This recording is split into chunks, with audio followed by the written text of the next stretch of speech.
ఓం మహాగణాధిపతయే నమః. ఓం గురుభ్యో నమః. ఓం శ్రీమాత్రే నమః. అరుణాం కరుణాతరంగితాక్షీం ధృతపాశాంకుశపుష్పబాణచాపాం అనిమాదిభిరావృతాం మయూకైః అహమిత్యేవ విభావయే భవానీం. శ్రీమాత్రే నమః.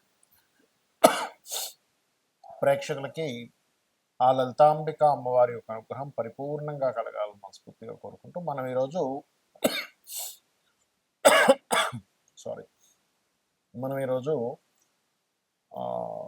ఇంట్లో ఎటువంటి మొక్కల్ని పెంచాలి, ఎటువంటి మొక్కలు అవాయిడ్ చేయాలి అని చెప్పి తీసుకునేటువంటి విషయం ఒకటి. అలాగే మీ యొక్క జన్మజాతక చక్ర రీత్యా మొక్కల్ని గనక మీరు ఎటువంటి మొక్కలు దానం ఇస్తే మంచిది, మీకు తెలిసిన ఫ్రెండ్స్ కనో, ఎందుకంటే ఇచ్చిన వాళ్ళకి మంచిది, తీసుకునే వారికి కూడా మంచిది ఆ మొక్కని రక్షిస్తున్నందుకు.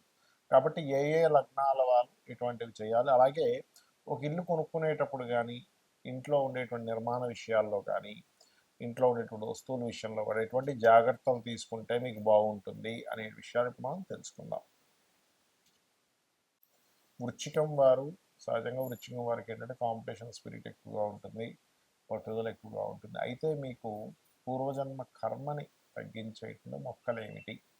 బిల్వ పత్రములు, బిల్వ చెట్లు మీరు కనుక ఎవరికైనా ఇచ్చారా, ఖచ్చితంగా మీ పూర్వజన్మ కర్మ తగ్గడమే కాకుండా మీరు ఇచ్చిన వారికి కూడా వాళ్ళ కర్మను తగ్గించిన వాళ్ళు అవుతారు. చక్కగా ఎక్స్చేంజ్ కూడా చేసుకోవచ్చు. కావాలంటే నేను ఒక మొక్క ఇస్తాను, ఒక మొక్క ఇవ్వని, ఆ రకంగా చేసుకోవచ్చు. అలాగే ఎర్రటి పుష్పాలు వచ్చేటువంటి, అందులో ముళ్ళు తక్కువగా ఉండి ఒక్క గులాబీ చెట్టు పెంచుకుంటాను ఎర్రగా వచ్చేవని కూడా చేయొచ్చు. కానీ మందారం బ్రహ్మాండంగా పనిచేస్తుంది. మందార పుష్పాలను కనుక వచ్చేలా చేసి వాటిని తీసుకెళ్ళి కనుక సుబ్రహ్మణ్యేశ్వర స్వామికి లేదా నరసింహస్వామికి ఇచ్చినట్లయితే, అంటే అక్కడ పూజలో కనుక ఉంచినట్లయితే ఖచ్చితంగా బాగుంటుంది. అలాగే గోవులకి క్యారెట్స్, బీట్రూట్స్ ఇలాంటివి తినిపించండి. మరీ ఎంత ఎక్కువ కర్మలు ఉన్నాయి, ఎందుకంటే 6వ స్థానం అగ్నితత్వ రాశి అవుతుంది మీకు వృశ్చికం వారికి. దానివల్ల ఏమవుతుందంటే మరింత కర్మలు ఎక్కువైనప్పుడు ఏమవుతాయంటే దగ్ధ యోగాలు ఏర్పడతాయి. అంటే ఏమిటి, వాళ్ళు ఏదైనా ఒక పని ప్రారంభిస్తే అది సడన్గా ఆగిపోవడం కానివ్వండి, లేనట్లయితే కొన్నిసార్లు అగ్ని ప్రమాదాలు జరుగుతాయి. అటువంటివి ఎక్కువగా జరుగుతుంటాయి. అంటే పూర్వజన్మ కర్మ అగ్నితో సంబంధం కలిగి ఉందని మనం అర్థం చేసుకోవాలి.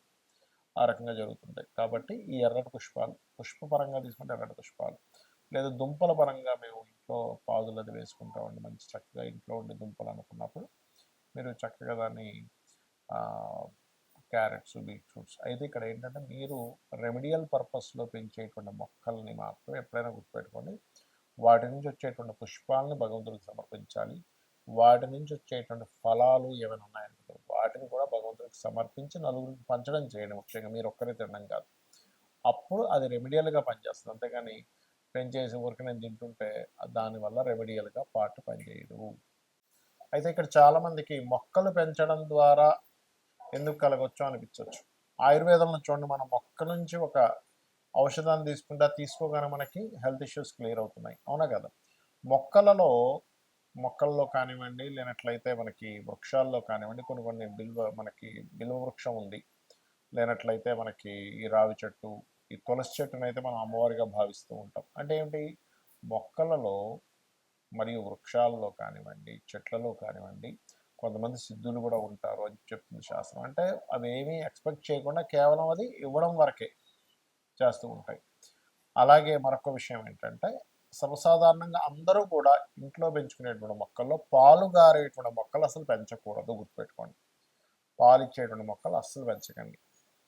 అలాగే ముళ్ళు ఎక్కువగా ఉన్నవి, అంటే గులాబీ మొక్కలకి ఎక్కువ ముళ్ళు ఉంటాయి, ఇంకొన్ని మొక్కలు ఉన్నాయి అలాంటివి కూడా ముళ్ళు ఎక్కువగా ఉంటాయి. ఎక్కువగా ముళ్ళు ఉండేవి ఎక్కువగా పెంచకూడదు. అంటే ఒక మొక్క పర్లేదు, ఒక గులాబీ మొక్క పెంచుకున్నాము, నో ప్రాబ్లం. కానీ అదే పనిగా మొత్తం గులాబీలో పెంచేసుకొని ఎందుకు వద్దంటారు, ఎందుకు పాల వద్దంటారు, ఎందుకు మొక్కలు మనకి ముళ్ళున్న వద్దంటారు అంటే, చిన్నపిల్లలు ఉన్నారనుకోండి ఇంట్లో, అదేదో పువ్వు బాగుంది కదా దగ్గరికి వెళ్తాడు, ఏమవుతుంది అక్కడ ఆ ముళ్ళు వాళ్ళ చిన్నపిల్లలు గుచ్చుకోవడం జరుగుతుంది. చాలా పెయిన్ఫుల్. మనం అంటే భరించగలం, చిన్నపిల్లలు భరించలేరు. అలాగే పాలు గారేటి మొక్కల్లో ఒక్కోసారి గన్నేరు మొక్కలు ఉంటాయి. పొరపాటున అదేదో చిన్నపిల్లలు నిజంగా పాలను కొని తీసుకుని నోట్లో పెట్టుకుంటే ప్రమాదం. కాబట్టి పాలుండేవి పెంచుకోకూడదు.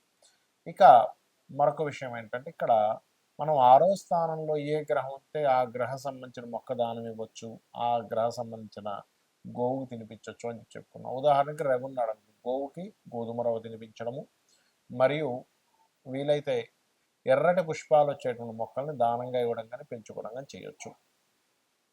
అలాగే చంద్రుడు ఉన్నాడు అనుకోండి, తెల్లటి పుష్పాలు వచ్చేటువంటి మొక్కల్ని పెంచుకోవడం కానీ దానంగా ఇవ్వడం కానీ చేయొచ్చు. అలాగే బియ్యపు పిండిని గోవుకి తినిపించవచ్చు. ఇవన్నీ ఏంటంటే పూర్వజన్మ కర్మను తగ్గించేటువంటి ప్రాసెస్. ఉదాహరణకి కుజుడు ఉన్నాడు, కుజుడు గనక మీకు 6వ స్థానంలో ఉన్నాడు, అప్పుడు ఏం చేయాలి అంటే అప్పుడు కూడా ఎర్రటి పుష్పాలు కలిగేటువంటి మొక్కల్ని పెంచడము, ఆ పుష్పాలను తీసుకెళ్ళి దేవుడికి నైవేద్యంగా పెట్టడం చేయవచ్చు. అంటే దేవుడికి పుష్పాలుతో పాటు అంటే పుష్పాలు పూజకు వాడుకోవడము, క్యారెట్స్ లాంటి పదార్థాలతో చేసినటువంటి తీపి పదార్థాలను నైవేద్యంగా పెట్టడం చేయవచ్చు.